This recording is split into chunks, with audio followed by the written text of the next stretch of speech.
एक Indian mathematician थे। यद्यपि उनके पास मैथमेटिक्स की कोई फॉर्मल ट्रेनिंग नहीं थी, लेकिन उन्होंने मैथमेटिकल एनालिसिस, इनफाइनाइट सीरीज और नंबर थ्योरी में महत्वपूर्ण योगदान किया।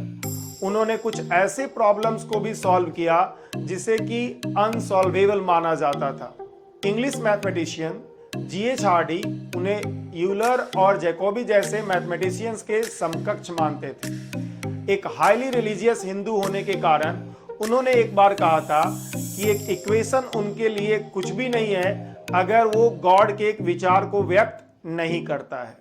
कॉलेज में उन्होंने मैथमेटिक्स में उत्कृष्ट प्रदर्शन किया, लेकिन other subjects like English, Sanskrit, physiology, इन सब सब्जेक्ट में फेल कर गए।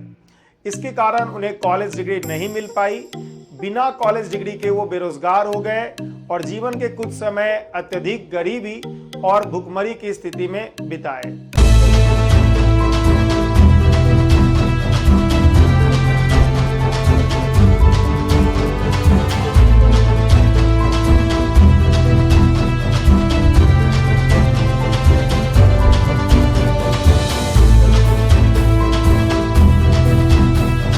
ये श्रीनिवास रामानुजन थे और ए टू जेड साइंस के ग्रेट मैथमेटिशियन सीरीज की इस वीडियो में मैं ऋषि कुमार आपको श्रीनिवासन रामानुजन के बारे में ही बताऊंगा। रामानुजन का जन्म 22 दिसंबर 1887 को तमिलनाडु, इंडिया में एक छोटे से शहर में हुआ था। 1892 में उन्हें पहली बार स्कूल जाने का मौका मिला। हालांकि स्कूल उन्हें पसंद नहीं था और वो इसलिए स्कूल जाने से बचते रहे। 1897 में उन्होंने हायर सेकेंडरी स्कूल में दाखिला लिया, जहां पर उन्हें मैथमेटिक्स की फॉर्मल ट्रेनिंग मिलनी शुरू हुई। 11 वर्ष की उम्र में ही उन्होंने कॉलेज लेवल के मैथमेटिक्स को कमांड करना शुरू कर दिया। उन्होंने एसेलोनी के एडवांस ट्रिग्नोमेट्री को मात्र 12 साल की उम्र में कमांड कर लिया था। उन्हें बहुत सारे एकेडमिक प्राइज मिले। उन्होंने मैथमेटिक्स की एग्जाम हाफ समय में ही कंप्लीट कर ली। 1902 में जब उन्हें क्यूबिक इक्वेशन के सॉल्यूशन के मेथड के बारे में बताया गया, तो उन्होंने अपना तरीका निकाला बाई क्वाड्रेटिक के इक्वेशन को सॉल्व करने का। उनके साथी उनकी बातों को बहुत कम ही समझ पाते थे, हालांकि उनके बारे में वो एक इज्जत का भाव रखते थे। 1904 में रामानुजन ने जब ग्रेजुएशन कंप्लीट किया तो उन्हें गवर्नमेंट आर्ट कॉलेज में पढ़ने के लिए स्कॉलरशिप मिला। हालांकि वो मैथमेटिक्स पे इतने फोकस थे कि अदर सब्जेक्ट पे ध्यान नहीं दे पाए, जिसके कारण से वो अदर सब्जेक्ट में फेल हो गए और इस कारण से उनका स्कॉलरशिप छिन गया। 1910 में 23 वर्षीय रामानुजन इंडियन मैथमेटिकल सोसाइटी के संस्थापक वी रामास्वामी अय्यर से मिले और उन्हें अपने कार्यों को दिखाया। इसके बाद रामानुजन को मद्रास मैथमेटिकल सर्किल में मान्यता मिलना शुरू हो गया और इसके कुछ दिनों के बाद उन्हें मद्रास यूनिवर्सिटी में रिसर्चर का एक पद हासिल हुआ। 1909 में रामानुजन की शादी 10 वर्षीय जानकी से हो गई। 3 वर्ष के बाद 1912 में जानकी और रामानुजन की मां रामानुजन के साथ मद्रास में रहने लगे। मद्रास में रामानुजन अपने एक दोस्त के घर ठहरे थे और उन्होंने क्लर्कियल पोजीशन के नौकरी की तलाश शुरू की।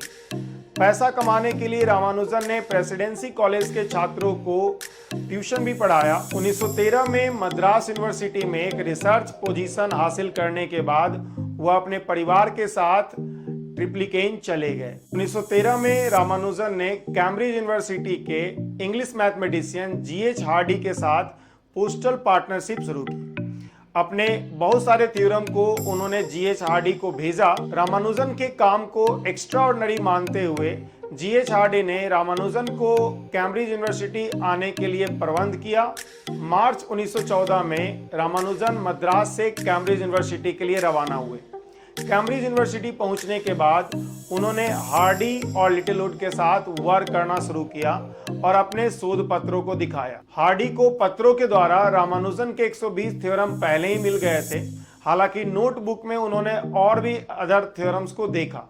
उसमें से कुछ थ्योरम पहले ही डिस्कवर कर लिए गए थे और कुछ थ्योरम बिल्कुल नए थे और असाधारण थे। हार्डी और लिटिलवुड के सहयोग से रामानुजन ने कैम्ब्रिज यूनिवर्सिटी में 5 साल बिताए और अपने शोध पत्रों को प्रकाशित किया। रामानुजन को मार्च 1916 में पीएचडी से सम्मानित किया गया और उन्हें लंदन मैथमेटिकल सोसाइटी में मेंबरशिप मिला। उन्हें रॉयल सोसाइटी का फेलोशिप भी मिला।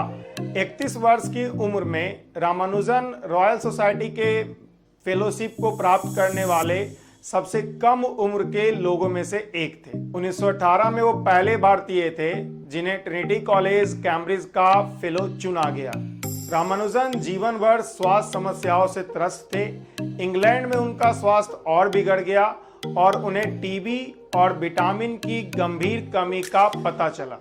1919 में वो वापस मद्रास लौट आए और 32 वर्ष की उम्र में ही उनका डेथ 1920 को मद्रास में ही हो गया। उनकी मृत्यु के बाद उनके भाई ने उनके बचे हुए हैंड रिटन नोट्स को प्रकाशित करवाया। अपने छोटे से जीवन में उन्होंने 3900 से अधिक परिणामों को प्रकाशित किया। उनके कई परिणाम जैसे Ramanujan prime, Ramanujan theta function, mock theta function, ये सब रिसर्च के नए फील्ड्स को जनरेट करता है। रामानुजन को एक शर्मीले और शांत स्वभाव के व्यक्ति के रूप में वर्णित किया गया है। कैम्ब्रिज यूनिवर्सिटी में अपने 5 साल के कैरियर के दौरान भी उन्होंने एक सरल जीवन व्यतीत किया। इस वीडियो में मैंने आपको ग्रेट मैथमेटिशियन श्रीनिवासन रामानुजन के बारे में बताया। अगर आपको ये वीडियो अच्छा लगा तो इसे लाइक कीजिए, इसे शेयर कीजिए और इस चैनल को सब्सक्राइब कीजिए।